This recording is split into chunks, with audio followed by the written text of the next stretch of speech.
Ho, ho, ho, listeners, let's talk Christmas baubles, specifically yours, the ones dangling in your little pink purse at the moment, because it appears that from the ever growing, astounding popularity of these adverts in terms of our listenership, that you all enjoy getting your clacker bag out, I suppose, because otherwise, why would you care what it looked like? But you seem to do so, and you want your nuts to look as smooth and pristine as a billiard ball. And if so, you should use Manscaped. Manscaped are, of course, the leading practitioners of testicle technology, and they are the guys you want to go to if you want to make sure that your danglies are dapper. If you want, you can go to manscaped.com and get 20% off with the code Rangers. That's all you need to do. You go to manscaped.com and use the code Rangers and you get 20% off. And they do have some cracking products. They've got the nut trimmer, if that's your thing. They've got the nose trimmer, and trust me, if you're my age, it will be a thing. You can do your eyebrows, your ears, the lot. You can de-hair yourself, right? If you have ever seen the Roswell alien and thought, I'd like my knob to be surrounded by things that look like that, this is your opportunity. So you know what to do. Manscaped.com, code Rangers, and give yourself a shorn scrotum. As Dr. Evil assured us, it really is breathtaking.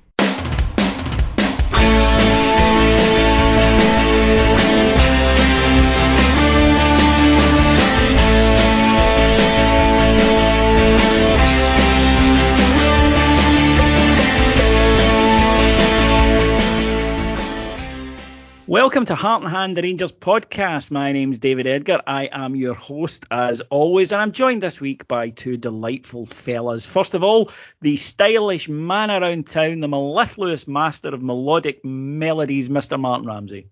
How you doing, David? It's been a while. Been a while, but far too long. Far too long. And actually, though, for once, it's nice to meet under good circumstances, because you usually do when we get beat. I'm usually wheeled out for the very angry, intense what's happened. But no, all good in the hood. When you were booked before the game, I did worry, but no, it'll be a much happier one today. And Derby's finest himself, it's James Tessio. How are you, chaps? You all right? I'm not too bad, my friend. Like I think all Rangers fans, very, very pleased with the 2-0 victory over Hearts at Tynecastle on Sunday. Rangers, of course, relied on a great save from Alan McGregor early doors, but then settled in, played some stunning stuff for about 20 minutes, took a 2-goal lead. Afterwards, were content to sit and try and hit on the break. Hearts were unlucky on a couple of occasions, at the bar twice, and forced some good saves from Alan McGregor. Equally, Rangers forced some good saves from Craig Gordon, and most certainly should have put it to bed with a chance for Scott Arfield, which he sclaffed by the post.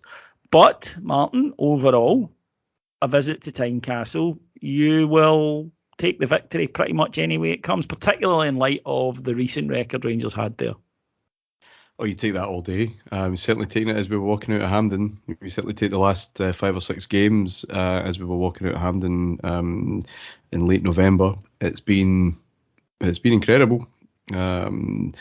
This was not an easy job to walk into because of the nature of the fixtures that Gio had to navigate. You still got a few to do so until obviously the break comes in.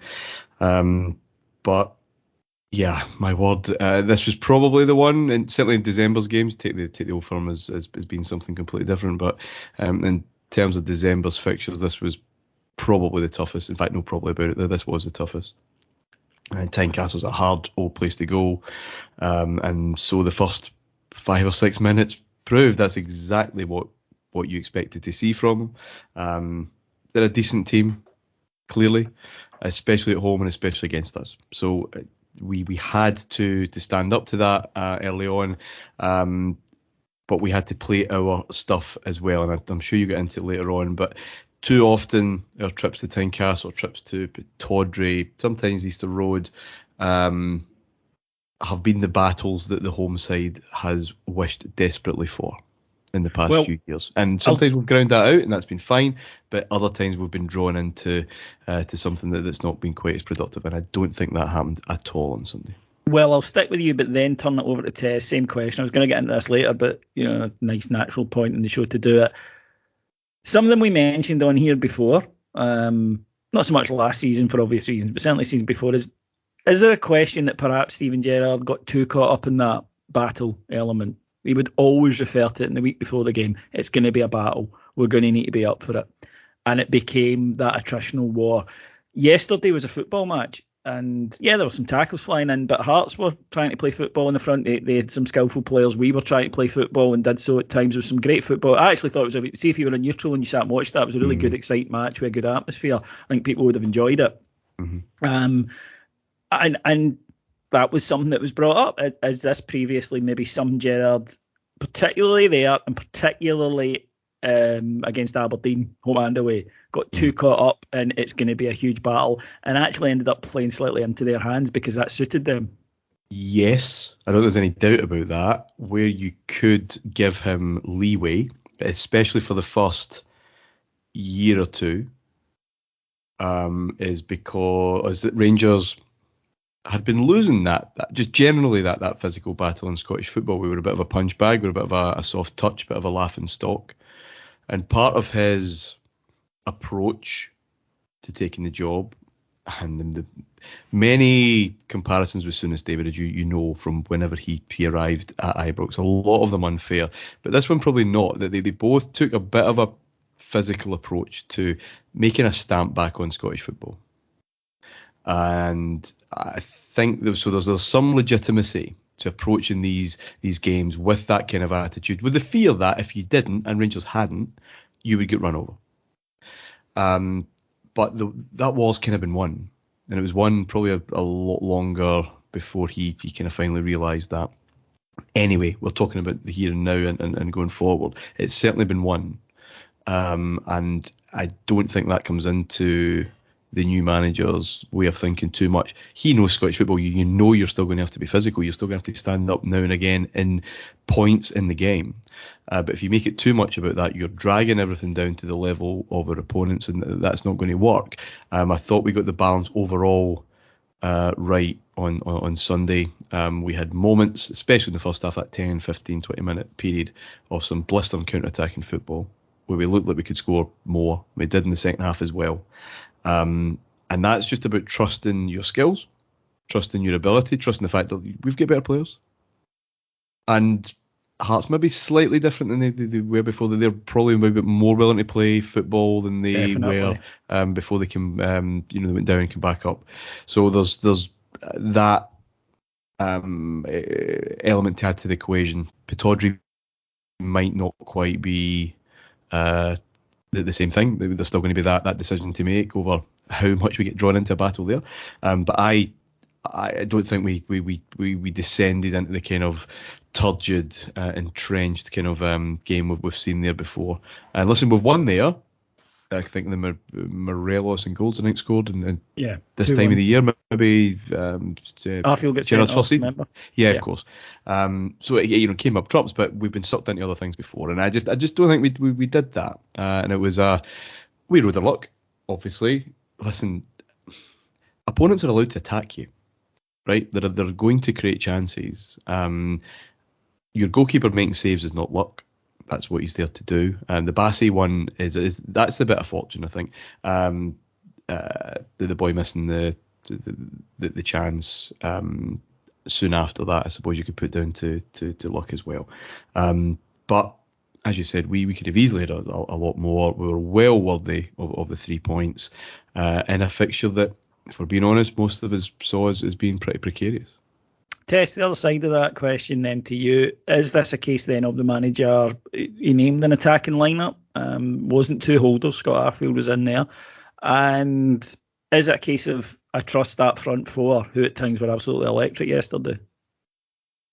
We know, and we've proven this since the start of last season, that we are the best side in Scotland. So theoretically, if we turn up and all of our players are on their game, we are going to win football matches. So it's very encouraging that that the current management and staff are looking at it that way as well, as in if we put our best attacking players, if we take the game to the opposition, no matter where it is, no matter who it's against, we're going to go out there and we're going to win. Now, I mean, this might sound a little bit daft, but the best thing we did yesterday was score early. Because I think right from the first whistle, when Gino Ginelli was clashing into Borna Barisic, I think Hearts were going to try and make it a bit ropey for us. Obviously, they had that chance, which brought Liam Boyce, which brought that save from McGregor. And Hearts were just starting to, I wouldn't say turn the screw, but they really, really came at us. And if they'd have scored in that 5-6 minute period, it could have been very different. But Rangers had the perfect response to it. Cut the end and score. 3 minutes later, score again, game done. So the decision to play with such an attacking line was justified because in that 3 minutes of football, we completely killed the game. Now, there were chances for both sides throughout the rest of the match, but I don't think once we'd gone 2-0 up, I don't think at any point I thought we're going to let this slip. The new management and staff have come in and they've given us, I won't say given us the belief back, because I don't know if it was belief we were lacking, because we were still top of the league and, making progress in Europe. It was in the semi-final of the League Cup and that when the old management left. So I don't think it was lacking belief, but I think they maybe just here to remind him, how to do the simple things, how to the basics in defence, and also reminding that they are a damn good team. So once we went 2-0 up after 13, 14 minutes, I didn't see the game in trouble at all. And again, for me, that's justification in Gio having faith in his attacking players to go out rather than setting up to play really tight, really compact, really defensive, and hoping for the best. He's gone, no, we're not going to do that. We've got the better players, we've got the better attacking threat, we've got the best goalkeeper in the country. We're going to go there and we're going to have a go. And we did that, mate. And like I say, those two quick fire goals killed the game for me. If we'd have had to go stop under the cost of the 10, 15 minutes, Hearts really pressing it, maybe they score, then you don't know. You look back to what happened at Hampden and maybe the doubts might have started creeping in. But those, that attacking lineup, scoring those two quick fire goals, mate, for me at 2-0, the game was won. Martin, on that, we traditionally would appear over the last couple of seasons, 12 o'clock kickoffs were troublesome. And even earlier this season, we just didn't get going in them at all. It took us, the joke was try and keep it to 0-0 till half past when we can start.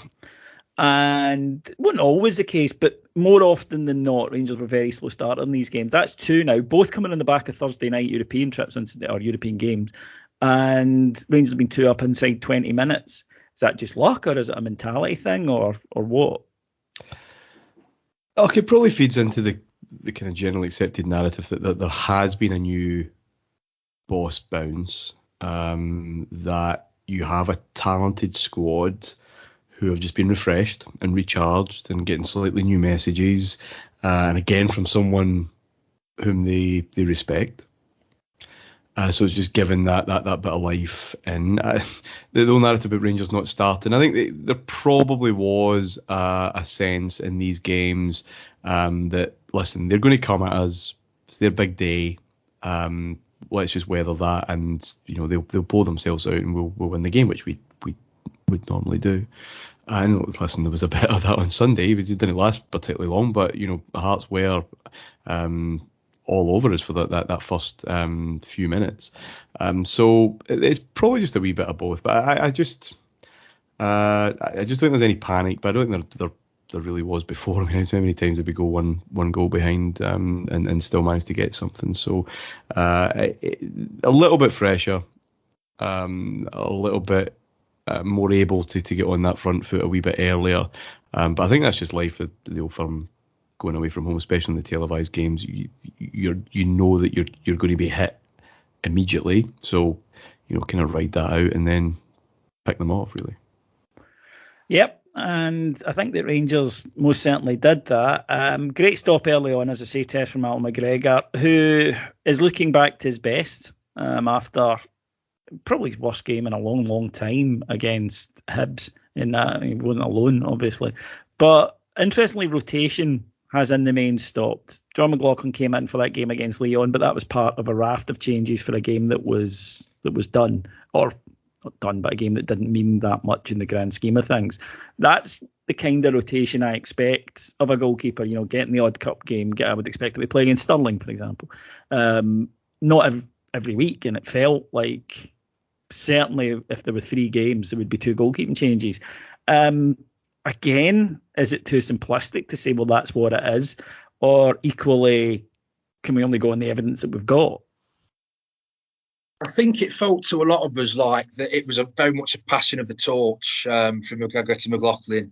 And that's why there was so much rotation. He didn't quite trust McLaughlin fully yet, but he knew that on the balance of probability, this is going to be McGregor's last season. I mean, the form is showing of late, it might not be, but, a couple of weeks back, we may all have thought that, and the previous management may have done too. It doesn't give confidence to the centre-backs and to the rest of the defence to see the goalkeeper behind them changing, as it doesn't for the goalie seeing the centre-backs in front of him changing. I think if there's one area of the park where you need consistency and where you really need them partnerships to be working, know each other inside out, you need understanding across the line, it's in defence. It wasn't helping us a bit. Now, after that, I walked out of that game at Hampden, like the rest of us, absolutely crestfallen. And in my mind, the first change that Gio had to make was McLaughlin comes in as number one. McGregor, he's done. He hadn't, I think he'd somewhat like, out of 9 shots he'd faced in over many matches, that was 9 goals scored. He wasn't making saves. The 3 we conceded against him, one was a penalty, the other 2 he should have been doing better with. It looked for all intents and purposes like he was done. And he's the same age as me, and I know very well that at this age, mate, you blink your eyes and Father Time's caught up with you. So I was absolutely convinced that McGregor was done. He literally just fallen off the cliff. And the first thing the management staff had to do was replace the goalkeeper. Whoever's going to be number one next season, Lachlan or McCrory, stick with them. Well, I'm so glad to have been proved wrong. I'm so glad, not just for me and for Raiders, but for McGregor, because he deserves to go out on an absolute. The service that man's given us, the performances that he's given us. Last season was incredible, but in the years before that, in his first spell as well, he deserved so much better than what we thought the ending would be. And hopefully now he gets to write his own script, because his performances. The saves against. There was the one against Livingston, which was just unbelievable. There was a double save against Sparta Prague yesterday as well.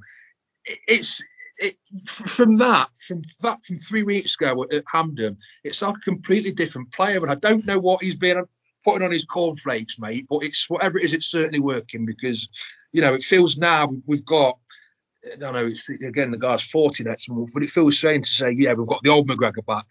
And you can, and in this form, and in this, he's showing that hunger again as well. Things are going wrong. Things were going wrong before, and I won't say he seemed resigned to it, but there wasn't the same kind of anger and fire in him. Now, somebody misplaces a pass, he's barking at him, yelling at him.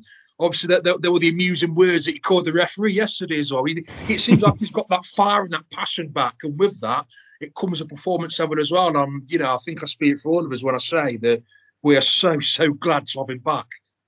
Nobody insults a referee as well as Alan McGregor. It's an art, and he has it down to a T. Martyn, the front four. First time we've really seen them all together. Sakala out on the right, Morelos through the middle, Kent on the left, with interchanging. Aribo in behind. None of this out on a wing just being told get forward, be the front point of the 3. And in spells, they were unplayable. That first goal was a great example. Kent completely takes his man apart out in the wing. Cross a wee bit too deep for Alfie, but there's Sakala. A wonderful piece of skill. We saw it all afternoon, where he just burst past the guy like wasn't there. The defender, I think, understandably gambles, well, there's not the room there. So he's going to have to come inside. He doesn't. Alfie's movement, or actual lack of, is superb here. And that's not a criticism. It sounds like it. But sometimes in the box, the best thing you can do is stay still. Sometimes it's not about, because everyone's running back. Watch the Hearts defenders. They're all belting back to the line because they expect it flashed across goal. Alfie just stops. He just waits. And Sakala then has to look, a pet hate of yours when people just flash it across the goal and say, well, you should have been there. Sakala does look up, sees him, picks him out. Terrific finish, clean strike of the ball. It was a super goal. It really was, and it was a super attacking display throughout. Adam and I had discussed it on Tactics Talk last week, and he was calling for this for this specific game. Again, knowing that Hearts would not, book in for bed and breakfast and just kind of camp in their own half. That's never going to be the game we had on Sunday. So he wanted as much pace and as much width as we possibly could get, and that is what we got on paper, and I think it's what we got on the field. And the Morelos question about how effective he is when he's just about back in the halfway line to try and be involved in the game. I think you've kind of hinted that, David, that he could be economical with his movement because he had players up with him. So when there's more mobility at either side, he doesn't have to wander 10, 15, 20 yards back into play to be involved, because that kind of pace, that kind of movement brings him into the game more. I think could get bogged down against another team at Ibrox, for example. You maybe need something a wee bit more intelligence, the wrong word, but you know what I mean. We can't just go with that kind of pace and width because there's no room to deploy it. Sunday was. I would hope Aberdeen would be, and I certainly would hope that Parkhead would be. And it worked an absolute treat. That's where Aribo plays for me. We've had these conversations all season long, and even into last season. Aribo on the right hand side of a three, probably not. Maybe at home against some of those kind of happy campers, but certainly the right hand side of the midfield three. I think he's just got too much room to try and kind of work through when he's not that kind of player. Get him far more involved. Arfield and industry and mobility helps as well. Everything's just pushed that wee bit forward, and it keeps the opposition thinking. And they had plenty to think about, as they found out in about 15 minutes. But didn't learn the lesson, Tess. Connor Goldson pings a ball to the superbly timed run of Joe Aribo, and he splits their centre backs, and unfortunately it's just a wee bit too long. A couple of minutes later, Connor Goldson picks it out perfectly. What a ball it was, incidentally. But there's Joe Aribo running full pelt, having to stretch with the wingspan of an eagle, controlling the ball on his toe, and then lashing it home with his left foot. I mentioned this in our post-match yesterday. I saw a couple of seasons ago when Liverpool were winning the title and flying. They scored a goal like this against West Ham. It was Virgil van Dijk and Mo Salah, and people were absolutely raving about it. This was as good as that, and it is that old cliche of if player X had scored it. This was world class. I'll come on to Aribo in a moment, but I think first, a special mention for Connor Goldson, because we've absolutely slated him when he's been performing badly. Yesterday, mate, I thought, apart from that diagonal ball over the top, which Boyce nearly scored from, a ball that's caught him out quite a few times this season, yesterday I thought it was immense. I thought he had a really good game. When he's pinged over that diagonal for Kent for the first goal, brilliant. And you think, yeah, Hart's going to get somebody on him, so we can't do that, so we can't play that quarterback role. Well, no, as you said, he does it again. We miss a chance. He does it a third time. Joe Aribo's got no right to be winning the ball there, let alone having time to control it and score that goal. It's so strange looking at a player who is so glimpses over his time with Rangers, and at times is absolutely wonderful. But that's been few and far between.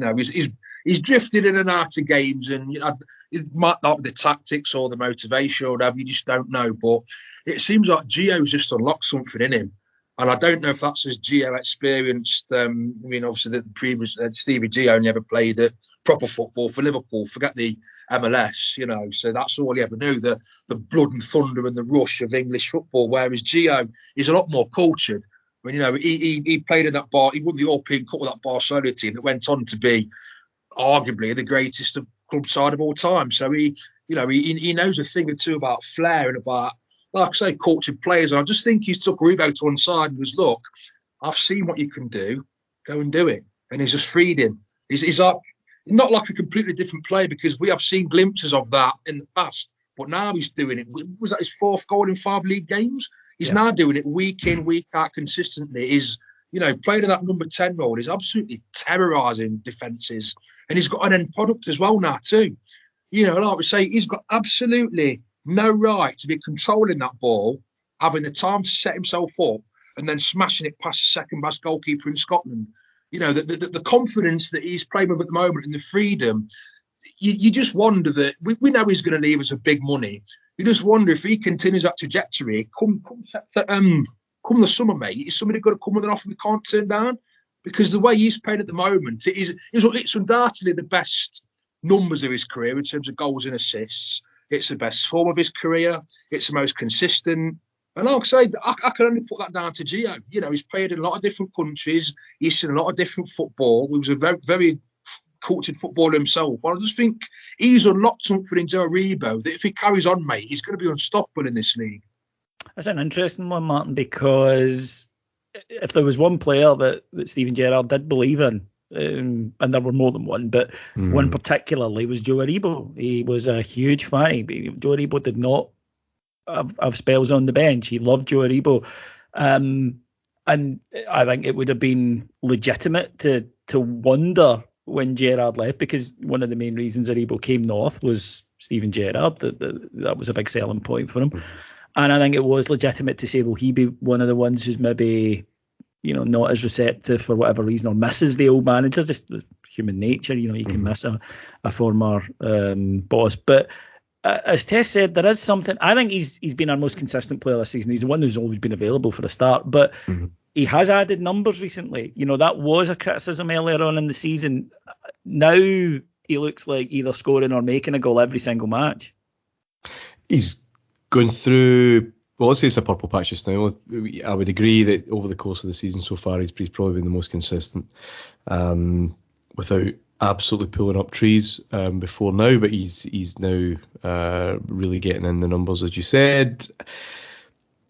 Sample size in terms of the geo effect is probably a wee bit too small so far. It might just be that tiny wee tweak to the system that's just getting him a wee bit closer to the action, adding in the just kind of re-energy around the place, which I think we all accept now was needed. It was missing. I know things were on an upward curve, but I don't think it was a huge upward curve, and we still had some fragility within that.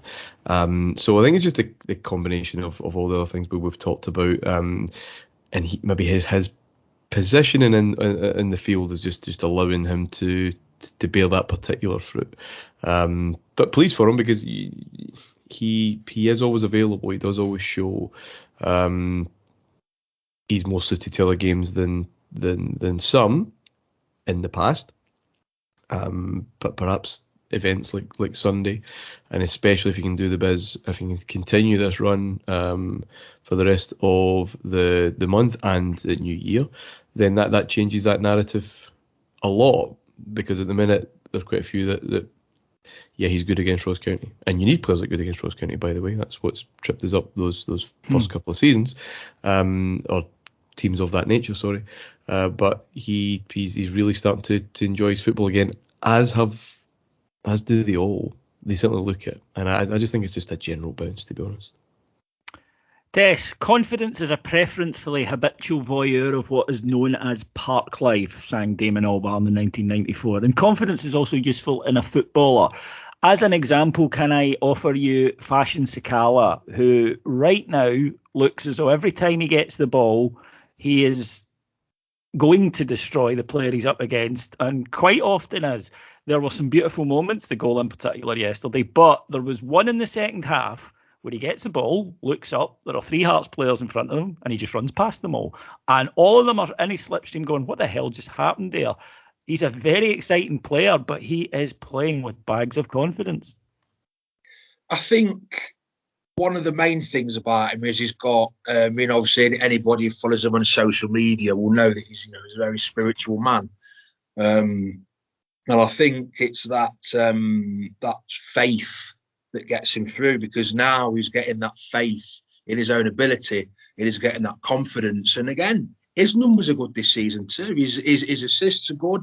Look at the amount of players he's beaten on his dribbles, his successful dribbles, whatever the metric is for measuring that. That must be good. Everything's really coming together for him now. And as you say, I don't know if it's he's a confidence player, or I don't know if it's because he's just got this natural faith in everything around him. He doesn't look scared. He's not afraid to try things. And I think it's also, we're seeing him more in games now as well. I mean, obviously, he started on Saturday.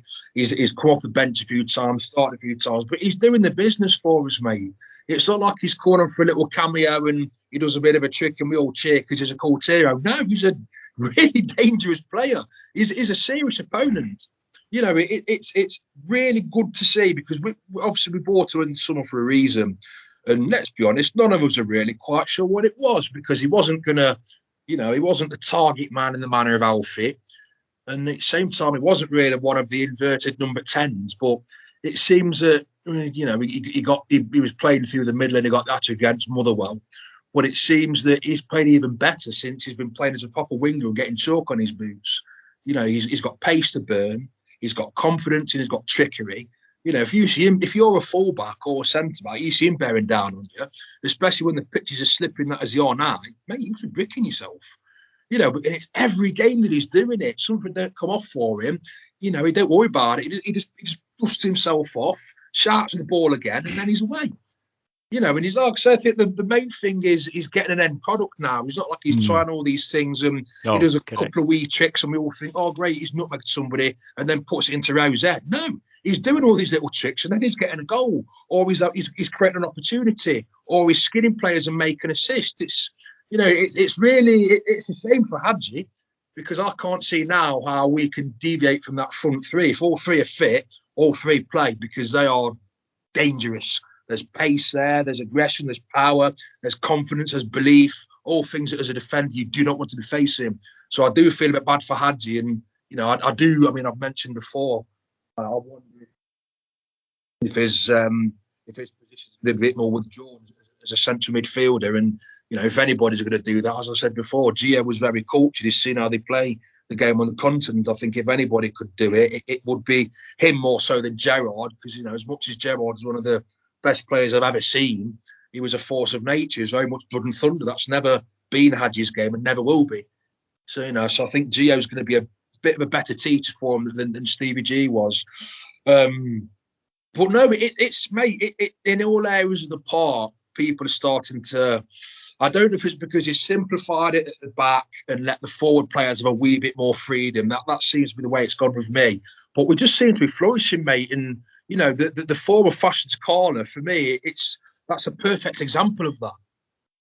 Martyn, we had this run of games, December. We're only halfway through, but we've certainly ticked off a few of the tricky ones. And, I think if you looked at Livingston, Hibs and Hearts, certainly if I was an opposition fan, I'd be going, they'll drop something across those three, confidently at the start of it. One of them, they'll drop points in, and we haven't. We've come away with 9.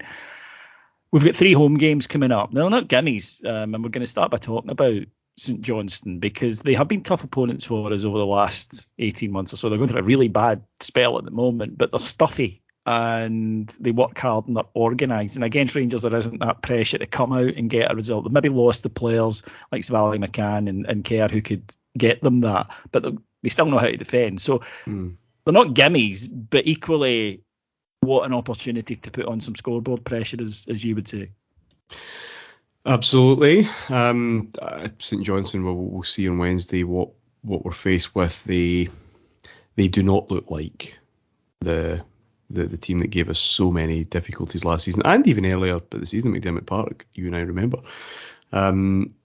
And they are perhaps evidence again, and we've suffered a wee bit at the start of the season of a team that's probably climbed their mountain, and a manager that's probably climbed his mountain there. What else are they going to do?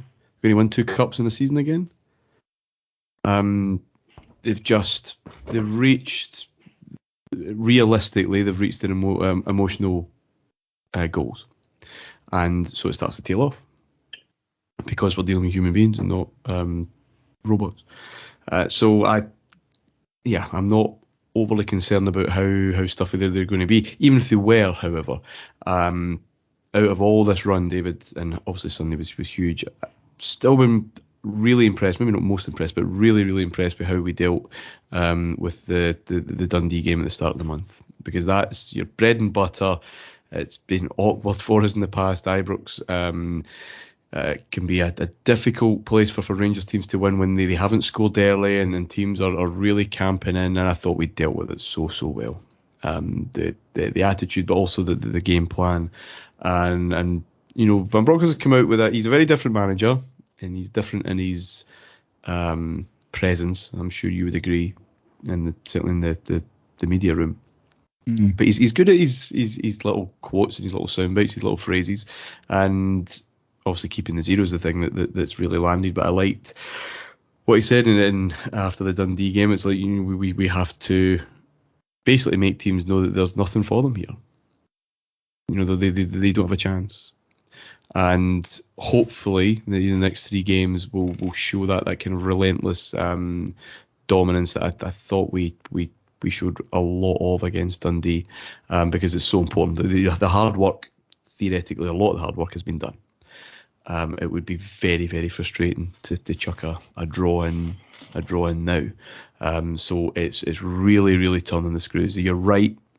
There were Celtic fans everywhere. Certainly after the cup semi-final, said there's no chance Rangers are getting 9 out of 9. None. And the Rangers fans would have said that as well. So you start to, when you're playing catch up, you start to play those arithmetic games in your head. We know this. We've been there. They'll drop points today. And you tune in. And you're devastated by half an hour or whatever it is. In Celtic's case, usually 92 minutes or whatever. But you do mark off the ones that you think there's a chance.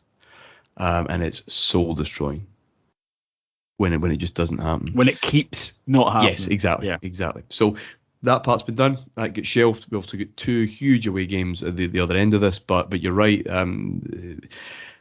Always a danger of complacency. Well, these 3 we can kind of put the 9 points on the column just now. Obviously we can't, but yeah, I'm encouraged by just how we went about business the other week there at home, and hopefully that continues.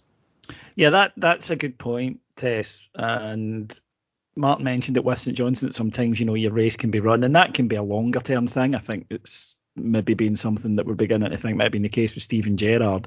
Something he said himself, my remit was to deliver 55, and I did. But it can also be in a shorter term, and a danger ahead of these fixtures is to go, got through, Livy, Hibs Hearts, played well, 9 points, and just take the foot off the gas and just mentally relax a little bit. And rather than going and winning the game, sitting back and waiting for it to happen, that's something we've got to guard against.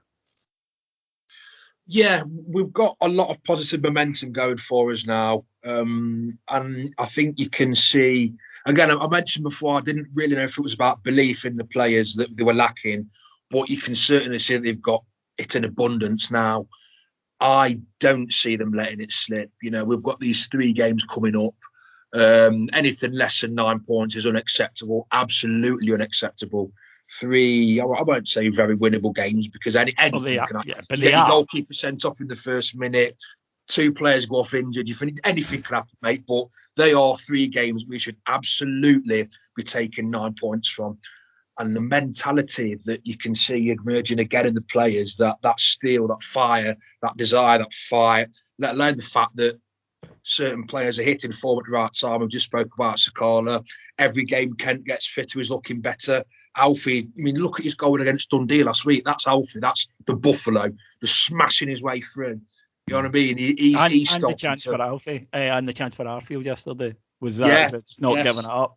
Yeah, that's right, mate. Yeah, that's it. Yeah, he saw the cause. He wasn't going to give it up again. The tackles are coming in, but he's just holding off with his body. He's starting to enjoy his football again. He's smiling when things are going right. He's still sulking when he gets taken off. But I never want to see him not do that, because that means he don't care. You know what I mean? When he don't care, you get nothing out of him. So your main men are starting to hit form at just the right time.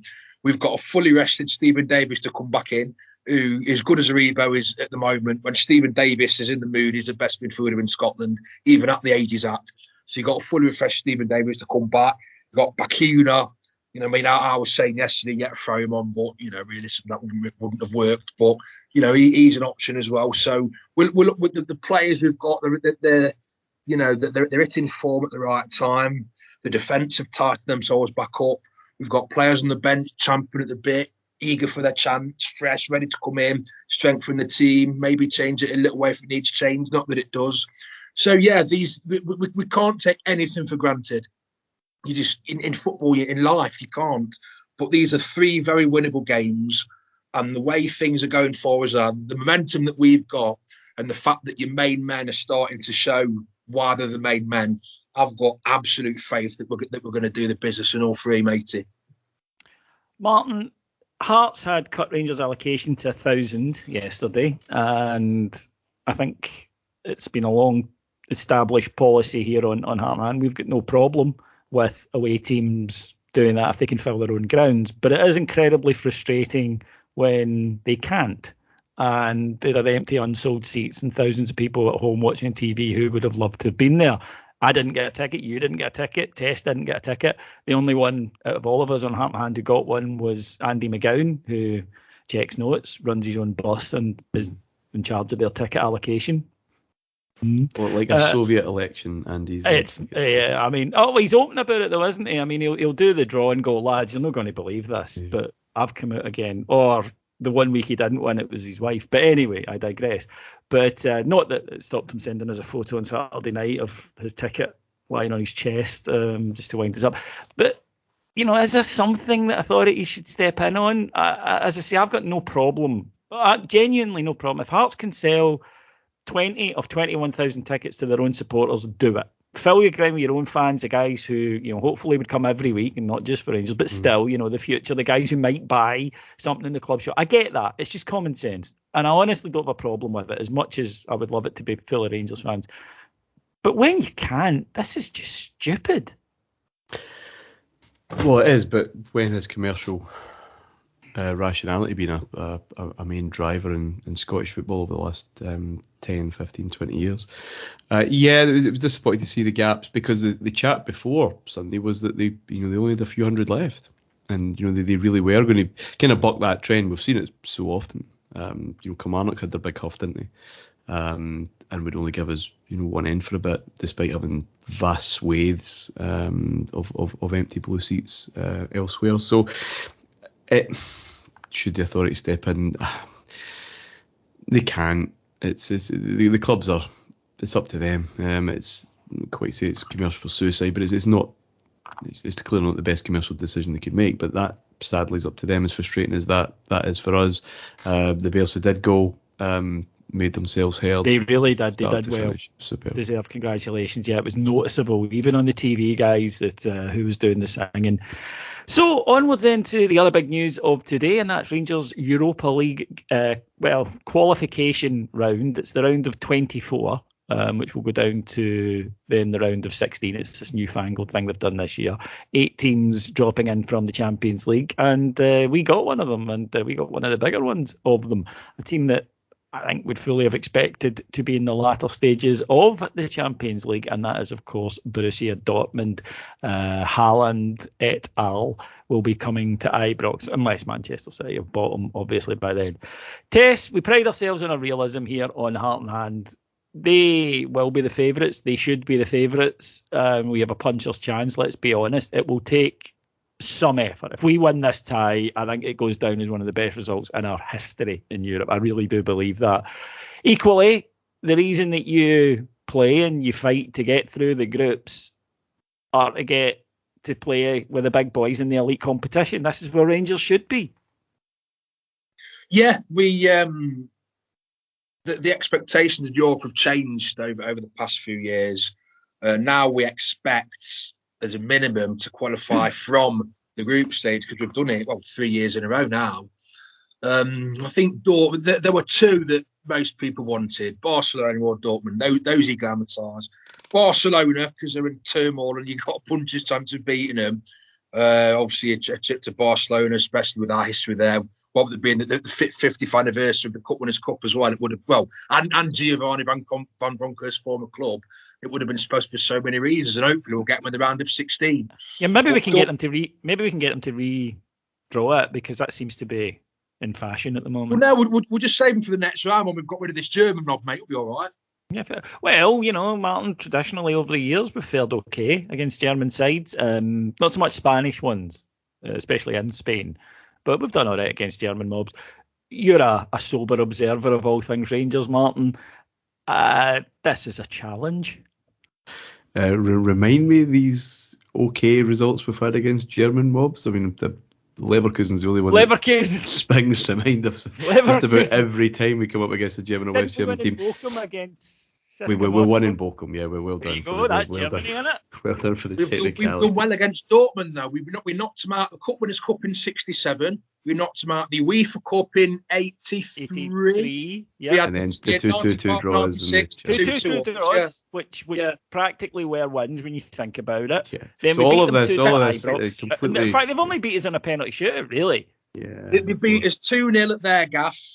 And, we're going to win. We stood on Ibrox, so they beat us 2-0 at their gaff, and then on penalties, didn't they? So, mate, Dortmund will be bricking themselves. They should be. We're gonna win. I've always hated Dortmund, and I know that there'll be a lot of hipsters out there going, "What, David? I hate their stupid strip. I hate their yellow wall. I hate their fucking fact that they'll just bend over to Bayern every single season." And I admire Bayern's utter ruthlessness.